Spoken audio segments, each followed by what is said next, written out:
All right, everybody, today we're going to make pate. This is a chicken liver pate, and it has brandy in it for its other strong flavor. So first, I did this off camera, but in this bowl we have a bunch of chicken liver, and this chicken liver is marinating in milk. You want to get about a pound of chicken liver, just a package from your local grocery store. And you want to take it out of the package, drain as much liquid off, and then cover it with milk and let it sit for about a half hour or more. This has been sitting for about an hour now, and it's going to just soak until we're ready to use it here.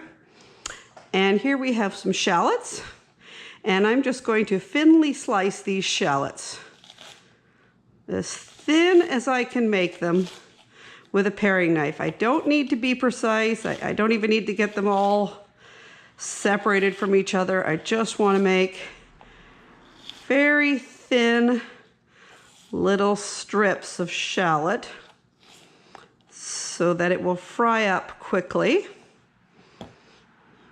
And a shallot, for those of you who don't know, is in the same family as onions, but it's a much milder, much less sharp flavor. And I'm just holding the shallot chunk between my two fingers, and I'm taking a paring knife as close to my thumb as I can make it, and then just going down straight from there. And that's how I'm also avoiding getting cut, is that I'm tracking with my thumb where the blade is. There we go. Got some nice big chunks here we have to cut up. And I've got about, let's say, a large shallot and a half here of shallots. And I'm just making these into little shreds so that they cook nice and even in our pate. I've already peeled these, just in case any of you are wondering. Yes, there is a peel on it, just like an onion. And you peel it exactly the way you peel an onion. Cut the two ends off and take the outer edge with you when you're cutting those ends. And these are very strong shallots because they're a little older. So they're making me tear just a tiny bit, which is quite unusual for shallots. All right, so there we go. We have a pile of thinly sliced shallots. I could have probably done better, but you know, not too interested. And now we're going to move over to our stove. And here I have a frying pan. I'm putting it on my center front burner. Let's give you all a little bit more light here. And it's just an empty frying pan. I'm going to turn the heat on high for a second. And here's a warning for everybody. This dish is not low cal. It's a very, very high cal dish. Liver in itself is fairly fatty. And we're about to put in an entire stick of butter. Right there. All right, so that stick of butter is now melting in the frying pan.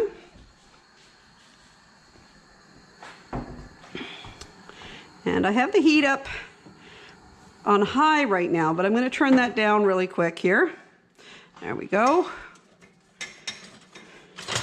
And I've grabbed a wooden spoon, and I'm just moving the big stick of butter in the pan because I want all the surfaces covered with butter. I don't need it fully melted. I just want to make sure that the entire pan has butter on it.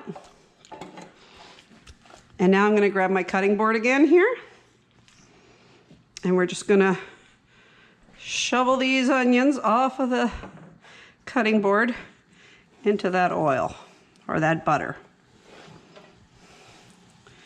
Now, I've seen some recipes that do use olive oil for this.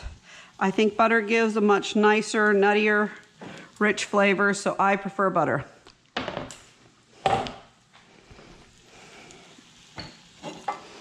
And we're going to just really quickly stir these shallots.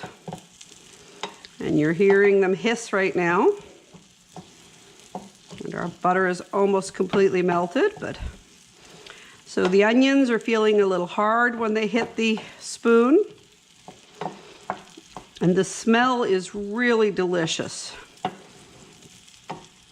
We don't want to overcook these onions. We just want to almost really just coat them with the oil.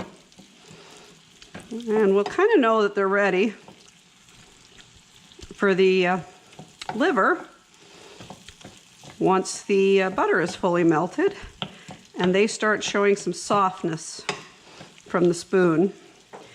I think sighted people say it's clarified the onions. I don't know what that looks like. You'll hear there's lots of liquid in the pan. That's all the melted butter. All right, so the butter's all nicely melted. And I'm gonna grab my livers now. And I'm gonna use my fingers and take each liver piece out of the bowl, shake it off a bit, and then dump it into the pan directly. You could drain these through a sieve, but I don't want to dirty a sieve today. So I'm just literally picking them up and shaking them off. It's okay if you get some of the milk in the pan. You don't want too much, but some is okay. And these are nice substantial livers. They're pretty big. Sometimes they're smaller, but these ones are actually quite large. Shaking them off. To describe them to the blind people, it's kind of like a chunk of meat with little kind of tendrils hanging from it. And that chunk of meat sometimes has another chunk on one of those tendrils, and that's your livers. All right, and I've got all the little chunks out now, and I'm gonna just toss this milk. We don't want this anymore. I suppose if you had a cat, you could feed it to a cat. Oh, and I forgot to say, today I'm using chicken livers. You can use beef livers or pork liver for this.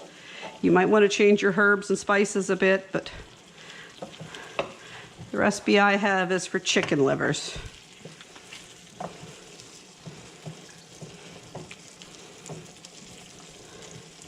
So I've got the heat on about a medium, and now I'm just cooking my livers. And they're very soft to the touch with the wooden spoon. I'm going to turn my heat down a bit. I think I'm got a little too high here. You can tell that because the edges of the pan are cooking faster than the livers in the center. And I'm just stirring now. And I have been known to overcook my livers.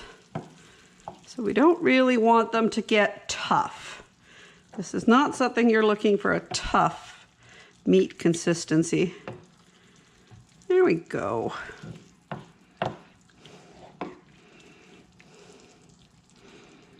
And there we go. All right, so I'm gonna leave those for a bit. All right, so I have my measuring cup here, and I'm just going to take my brandy here. You can use any kind of brandy. Cognac is very traditional, but any brandy really will do. Sherry is also commonly used. So I'm just filling up the 1/4 cup measure. And that's going to sit there now and wait until we're ready for it. Because we're not quite ready for it. We're going to stir our livers up a bit more here. Since I'm stirring, I'm going to turn the heat up a bit because there's a lot of liquid in there. I think I should have drained these livers instead of letting them express into the pan here. So may have made a mistake on that one. But there's parts of these now that are getting a little hard and other parts that are still really soft and fleshy, and we're just trying to make sure we stir those all up.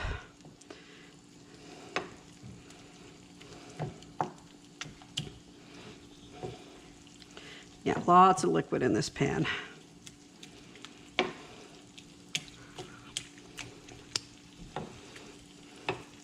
Now we're starting to smell the livers, but not really strong because, of course, we soak them in the milk. So there's not really a very livery, you know, that awful taste and sensation you get from liver. It doesn't really happen with this one because of that milk.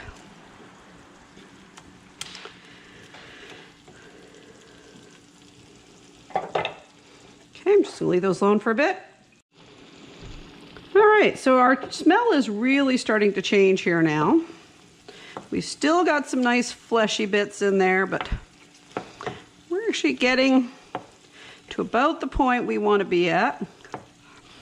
I'm trying to flip these over to make sure that both sides get cooked, but they're a little slippery, so they don't cooperate with me as much as I'd like. There we go. Nope, that one's still got the soft side up. And if you want, you can do these in a larger pan than I'm doing for a blind person to be able to flip them over more effectively.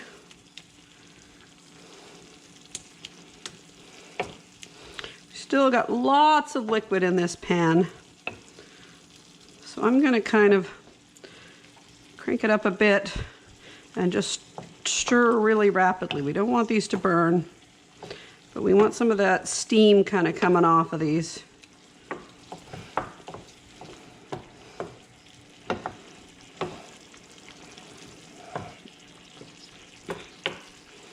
There we go.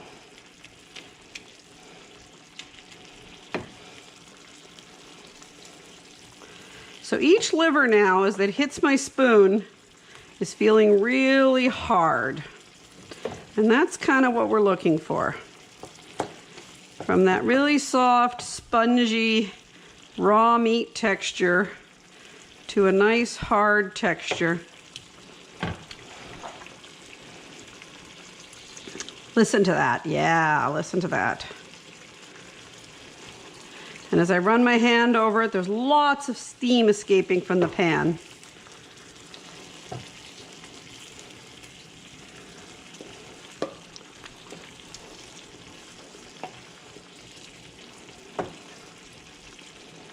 You're almost poaching these is what you're doing. Not quite, but almost. All right, so we've been talking about the fact we want the liquid to evaporate off. Well, now we add our brandy. So I'm going to carefully pick up my measuring cup here, and of course I'll probably spill a bit, and I'm just going to dump it all in. There we go. And I think I'm going to actually add an additional splash, just one glug from the bottle, just to, there we go.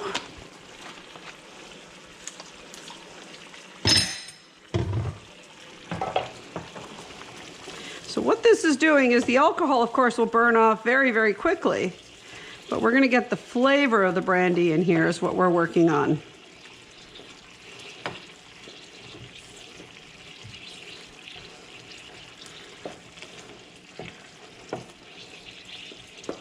These are very, very hot. Now the smell of the brandy's hit the air.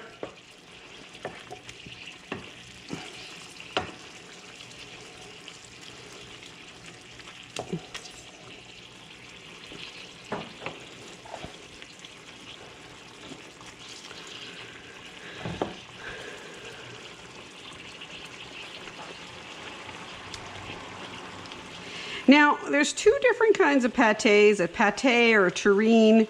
A terrine is cooked in the oven. We're not going to cook this one again, so we're going to make this cook up a little more than we would if we were just doing a terrine style.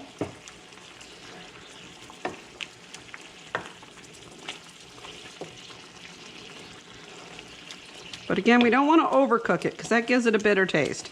So I'm going to say our livers are ready. They're all consistently hard throughout. And I'm going to stop for a moment, and we're going to go and get the food processor ready to go, and we'll be back. All right, so now I'm back at the food processor for our pate dish, and I'm going to review the food processor. This is the same food processor we used for our pesto, if you want to get a better detail on that. But we have a square base with kind of a rounded back, and it's got kind of a little corkscrew center, kind of a ridged little hub that our bowl will sit on. And our bowl is a large 16-cup bowl that fits nicely into that slot. And we just spin it and lock it in place. So I put the smaller bowl inside here because we don't want to have the pate throwing itself around the entire bowl, because we need it to puree very, very fine. And I have a smaller blade than we used in the pesto, which again is a long cylindrical shaft with kind of a peg on the top, and two little half-moon blades that are counter half-mooning to each other that spin around the inside of this bowl. If we look into the bowl there, they touch almost the edges. It's exactly what we want. And I'm going to grab my frying pan now.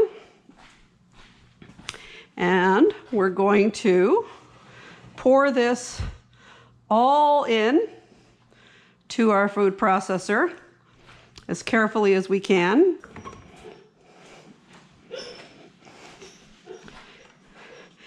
And we're going to pick up the frying pan. Oh, we're going to get rid of the wooden spoon here. We're going to just kind of smack it off in the bowl there, and I'll just toss it in the sink because we don't need it anymore. All right, so I'm kind of getting around the pan, holding with the handle with one hand and the oven mitt with the other.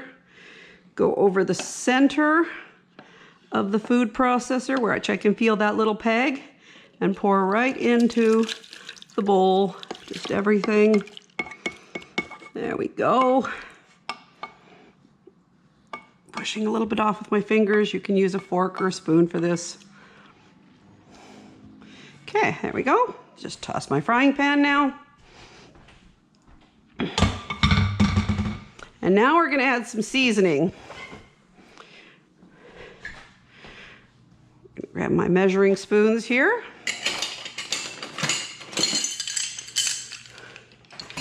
And we're going to take about a half teaspoon of all the seasonings I have here, except for the pepper, because I never measure ground pepper.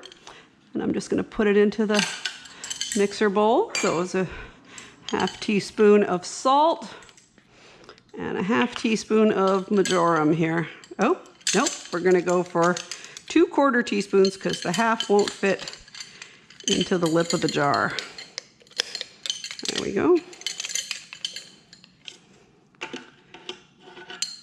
1 and 2/4. There we go. Put that aside, put the lid back on. And just gonna grind some pepper right over this. I like pepper, so we're gonna use quite a bit of that. Okay, now I can smell pepper, so we're good. And just shut the lid and start pureeing.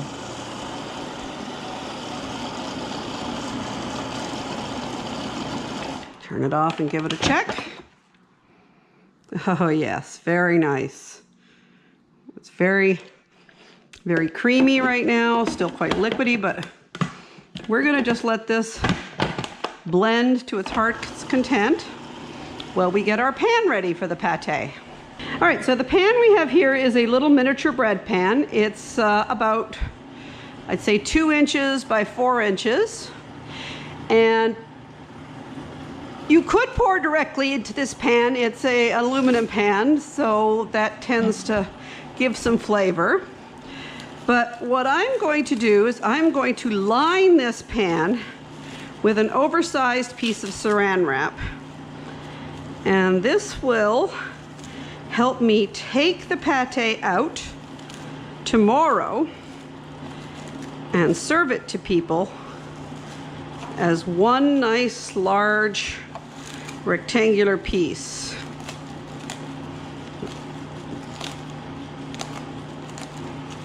So I'm pulling out the saran wrap edges now, but I'm just leaving them lying around the pan, kind of just tucking them in a little bit around the edges so that they're not flapping loose. And making the sure the saran wrap goes into the corners. And there we go. Our pan is nice and ready. Let's take a look how our food processor is doing on our pate here. And this looks completely liquefied. Oh, that's so good. I am actually going to add a touch more salt to this because I've just tasted it and it needs a bit more salt. So I'm just going to put a pinch in, and then I'm going to mix that in.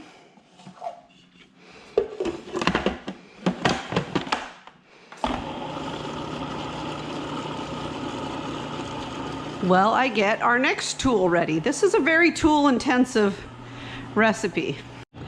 All right, so here we have a modified version of a bain-marie, which is literally, I have a bowl, standard regular bowl, sitting on the counter with a very coarse sieve sitting over top of it. It's very, very coarse. It's, you know, you want larger, almost large pieces, but not really going through. I'm not sure what the number is. I apologize. You'd be better off asking your cooking supply store for a bain-marie, unless if you wanted to be 100% certain. So now I'm going to stop my food processor. And we're going to taste again. Scrumptious, perfect. That little bit of salt is all it needed. So now what I'm going to do is just take my center bowl out.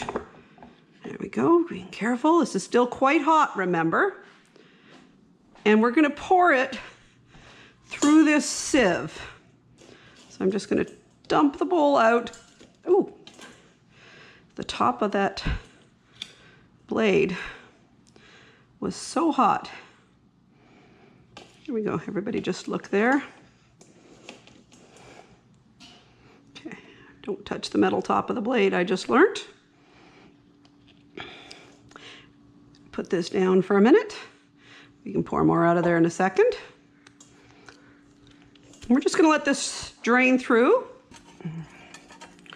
What you want is actually a more plasticky type spatula. So I'm going to use one of my angled frying spatulas because you want it to kind of push our liquid through the screen. And this is to make sure it gets to be as fine as possible. And I'm just literally going across the bottom of the sieve and scraping. There's almost nothing left in the sieve right now. It worked so well. You kind of want a little bit left in the sieve as the chef's portion.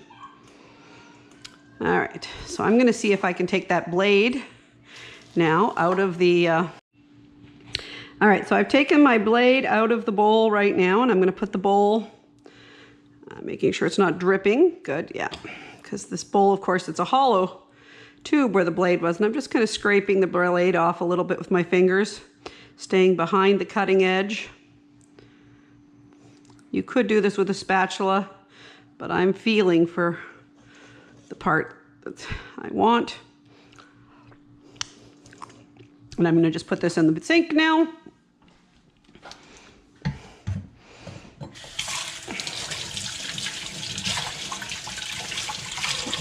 And we're going to just pour the rest of this through the sieve.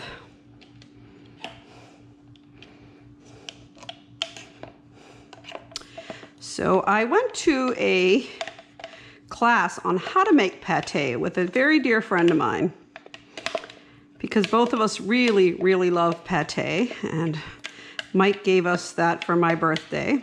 He didn't want to go to the class, but he wanted me to make pate. And she said there was a fundamental difference between her and me that she learned at the end of that class, which was, for her, she learned to respect the process of making pate and how hard it was. For me, I wanted new equipment so I could make pate. I wanted a bain-marie and all the tools that they showed us in this cooking class. So I'm just scraping the inside of the bowl here, getting out as much of the yumminess as I can, and it's, you know, probably a better spatula would have been better, but there we go. Just making sure all of it ends up in the strainer there. And again, we're just going to scrape across till we push all of it through the strainer. Picking it up now.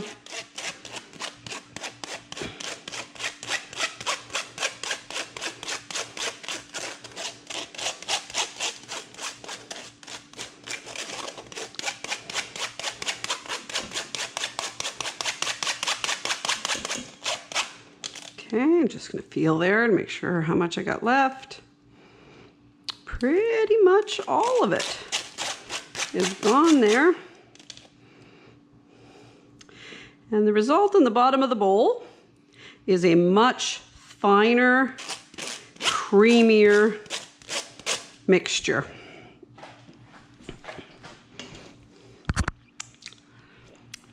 I'm going to let this drip a little bit into the bowl,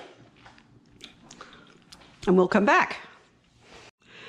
All right, so here I have a 2-cup measure with a bay leaf in it, and I'm going to just kind of squeeze this bay leaf a little bit, crack it, make some rips in it. This is just a bay leaf from my garden. And I'm also going to put a packet of gelatin in with this bay leaf. And I've got boiling water. And this is a 2-cup measure, and I'm going to fill it half full of water, boiling water that is.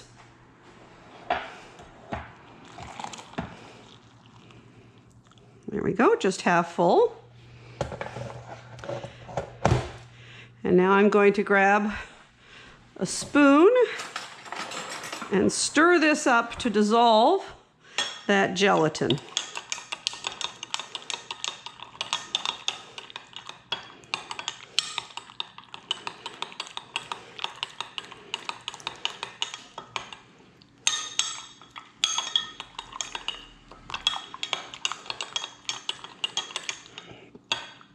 Okay, now the purpose of this is I am making the aspic, which is that layer that always sits on top of the block of pate. All right, so that's all dissolved now. We're gonna just let that chill for a bit.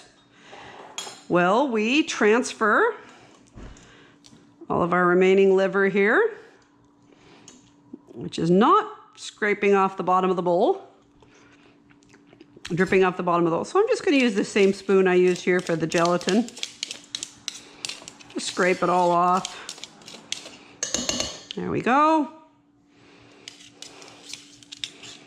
All right, so I think we've gotten the most out of this pate that we can.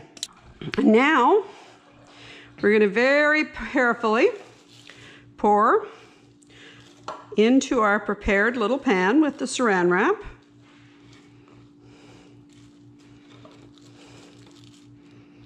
There we go. It's going in.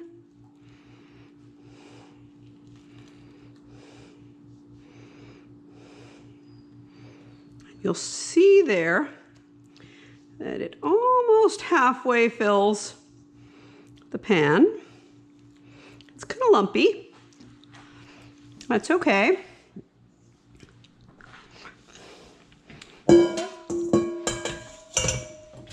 And I don't mean lumpy as in texture of the pate, it's very smooth, but it's not laying flat at the top of the pan. So what we're gonna do is just shake the pan around a little bit and tap it on the counter.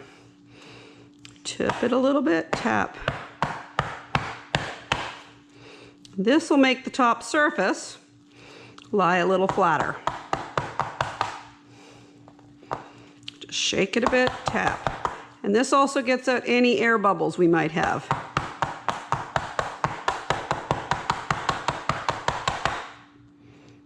There we go.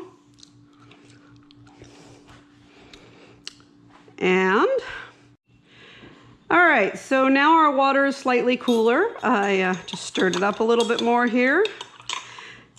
And I'm just going to pour this over the top of the pate very carefully. We want to just get a nice layer over the top. And this looks liquidy now, but that's fine. This will gel. Chill overnight, slice and serve.